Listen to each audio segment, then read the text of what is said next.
Bienvenidos a un episodio más de Caminar Leyendo, episodio número 30.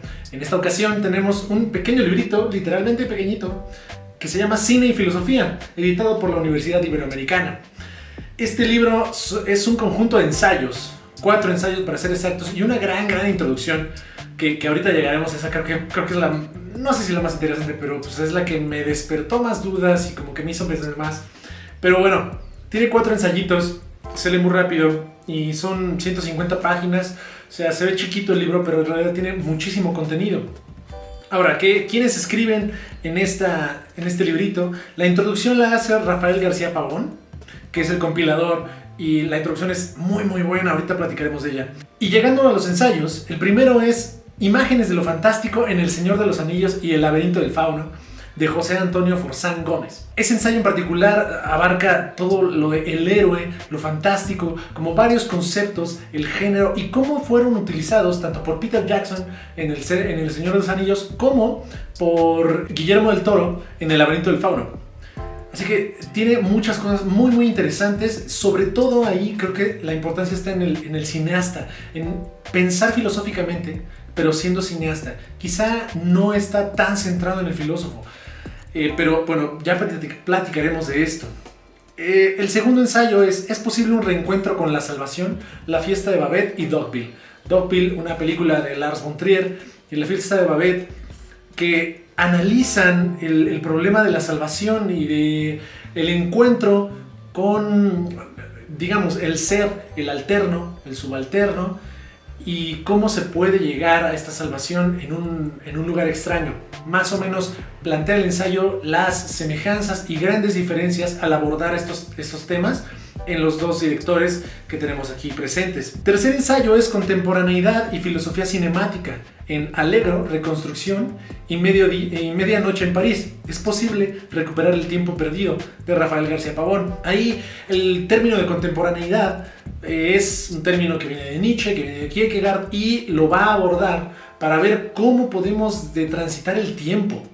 El tiempo en un sentido ahí sí filosófico más profundo, y es el capítulo más grande, es el ensayo más grande que tiene este librito, porque sí es más profundo, más filosófico, quizá más alejado de lo cineasta. Pero ahorita justo vamos a platicar de esto de la filosofía cinemática, que es muy interesante, cómo es que se transita de un tipo de filosofía, de un tipo de cine al otro y estas cosas. Sobre todo su análisis de Medianoche en París, que es la que yo tengo más presente de las 3 películas que aborda, es muy bonito. Y el cómo, si ustedes recuerdan la película, si no la han visto, chequenla porque es una gran película de Woody Allen, pero cómo a través de la noche y entramos a una nueva realidad, que es la realidad de los escritores, sí, grandes escritores en París de principios del siglo XX. Y entonces, ¿cómo se da esta nostalgia hacia otras temporalidades y el intentar vivir otras temporalidades? Y cómo se va adentrando el personaje principal, interpretado por Owen Wilson, a estas nuevas temporalidades. Y cómo eso quiere hablarnos de la contemporaneidad. Muy interesante ese artículo. Y el último es El relato audiovisual y la verificación de la experiencia moral, de José Ángel Aguejas Esteban. Ahí aborda cómo desde el relato audiovisual, como desde el cine, como desde el cómo nos cuentan las historias, los directores, ¿no? Los guiones, podemos llegar a una experiencia moral, podemos llegar a como estas catarsis, depende de dónde nos coloquemos, si en la Grecia antigua con la catarsis del teatro griego, o con una como especie de revelación, iluminación, vista más como en la modernidad.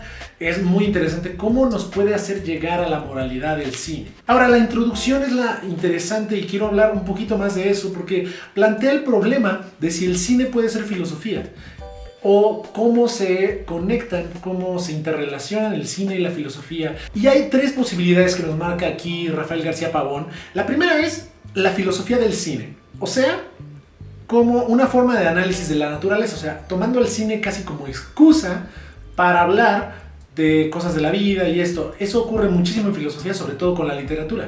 Toman la literatura como una manera, como una excusa de hablar de un cierto aspecto de la vida. La segunda sería la cinefilosofía, como una aproximación estética, autorreflexiva e interpretativa que pone a la filosofía en diálogo con el cine como un modo alternativo de pensar. Aquí sería así casi el analizar filosóficamente el cine, pero no como una excusa, sino el que el cine sí se vuelva casi una filosofía, una manera más de pensar. Una tercera sería la filosofía cinemática, que es la que aborda Rafael García Pavón, que será donde el cine es filosofía. No es necesariamente que una cosa hable de la otra, sino que el cine es filosofía y solo llega el filósofo, el escritor, como a redondear esos términos, a verlo en ese punto, pero el cine al final está analizando, está interpretando, está viendo la vida, está pensando la vida de una cierta manera. Y nosotros creo que al ver buen cine, al ver un cine profundo que se está cuestionando cosas importantes, lo sentimos como cuando nosotros leemos un buen libro de filosofía, un buen libro de literatura, un buen libro de ficción o no ficción. Creo que ese es el punto de la filosofía, el crear estos conceptos, como diría Deleuze, pero también el analizarlos, el llevarlos a sus últimas consecuencias, y eso pasa con mucha frecuencia en el cine. Con mucha frecuencia, con grandes directores pasa eso. Pero pues no sé, díganme ustedes si están de acuerdo o no en que el cine puede o no puede ser filosofía.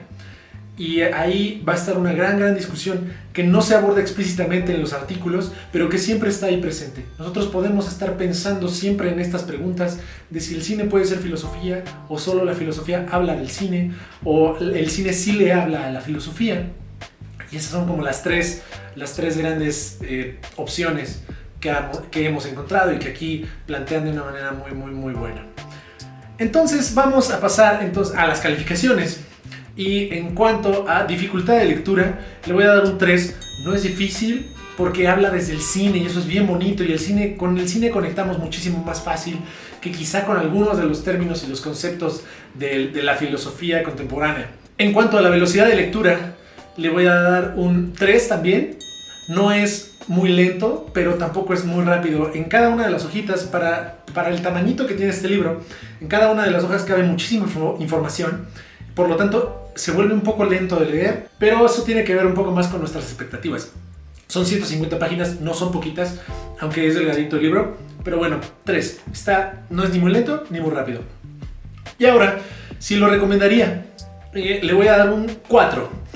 Lo recomendaría para cualquier persona que esté interesada en el cine, ya sea como cinéfilo o como creador cinematográfico, en cualquier departamento, ¿no? Si se dedica a la foto, a la dirección, a la producción, cualquier cosa, deberían de leer este libro porque da un acercamiento a cómo se puede ver el cine como algo más que solo un medio de entretenimiento, que yo sé que para muchísima gente no lo es, pero aquí hay otras cuestiones todavía más allá, como cómo conecta con la moral, por ejemplo, cómo conecta el que sea fantasía en El laberinto del fauno y en El Señor de los Anillos con nuestra vida actual, con nuestra manera de ver el mundo. Entonces se cuestionan muchas cosas de algunos géneros específicos que son muy importantes al momento de crear, al momento de contar una historia. Así que se queda con un 4, es muy recomendable. Para la gente que no le interesa el cine y como filosofía, pues sí, lo recomendaría un poco, pero no tanto. Creo que es más para los cineastas que se quieren acercar a la filosofía, que quieren que sus historias, que lo que quieren contar sea más profundo, tenga más capas, tenga mayor complejidad, y este acercamiento de filósofos al cine desmenuza esas capas en películas ya que se probaron que son muy buenas, que el tiempo nos ha dicho que son obras maestras, por lo tanto tienen muchas cosas que decir.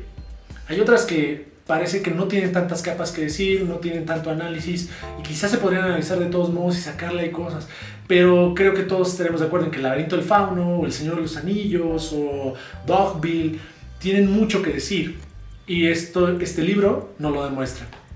Así que, como siempre, si les gustó, suscríbanse y campanita para que sepan cuando subimos más cosas. Estaremos revisando ya libros cada semana, así que los veo en el próximo episodio de Caminar Leyendo.